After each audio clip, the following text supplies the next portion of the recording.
I look at Build Back Better and what's left of the reconciliation bill, and it ain't much. But to me, it might have been the whole ball of wax as far as climate is concerned. I mean, that's kind of where I would have started, and that's what I would have told everybody, and that's what I would be holding Manchin's feet to the fire for. I mean, this guy is fiddling while the planet burns. We're all going to die here much sooner than we should because of climate, because of this dude. Now, I'm going to bring this next slide up, see if I can get this to come up here. So we're talking about Manchin here. This is one of Steven's graphics. This is what I love. Joe Manchin is fine with federal spending when it benefits weapons companies. We're going to talk about that here in the second half of the show. But Manchin says the $1.75 trillion Build Back Better Act, it just costs too much, says Joe Manchin. But he voted for the last 11 Pentagon budgets. Steven, talk us through this one.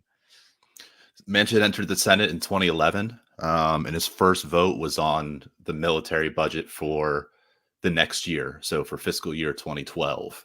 And he voted yes on that, and then he did the same thing, voted for the same military budget the next year, and the next year, and the next year, and then he did it for the next 7 or 8 or whatever number I was on.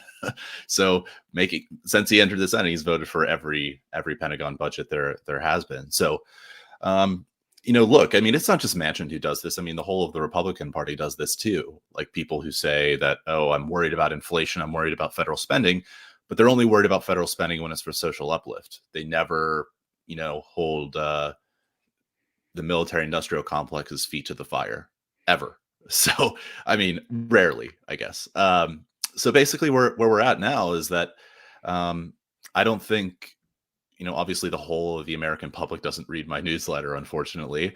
But again, this is obvious stuff that Biden could come out with and at least, give us a chance here. At least, like, if we don't get this, at least establish some sort of public consciousness about how there are no fiscal conservatives in the true definition in Congress. Because then it makes it a lot easier to garner public interest, where you're basically showing that, like, Republican parties, yeah, they're hypocrites, but it also puts pressure on recalcitrant members of the Democratic Party in the House and the Senate.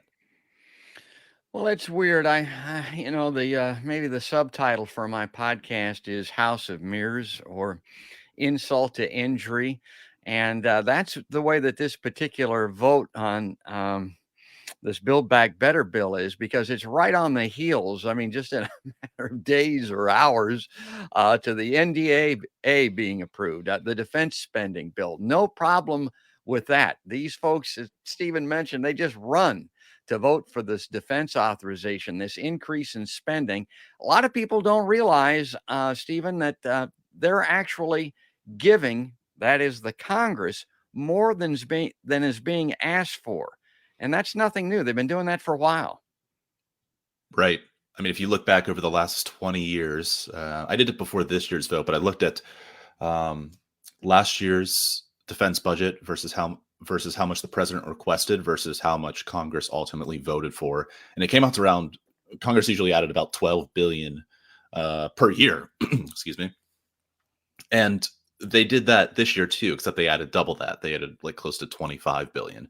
And Biden himself requested $12 billion higher than Trump's last budget. So what we're looking at is a $37 billion increase.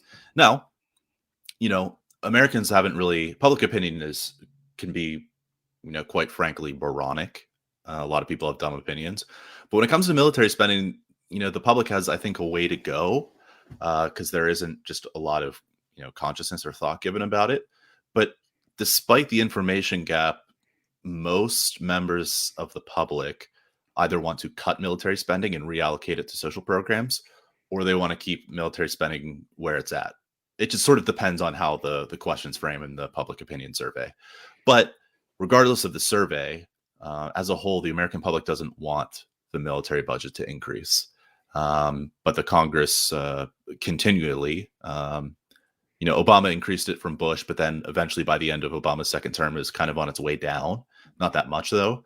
And then Trump jacked it back up again, increased throughout the Trump administration. And then Biden, instead of establishing a new course of U.S. foreign policy that's more aligned with how the public feels, he basically continued what Trump was doing. So that's where we're at. And it is an insult to injury. I mean, the week before, the Senate passes this mammoth military budget. The week after, Manchin comes out and basically kills the Build Back Better Act.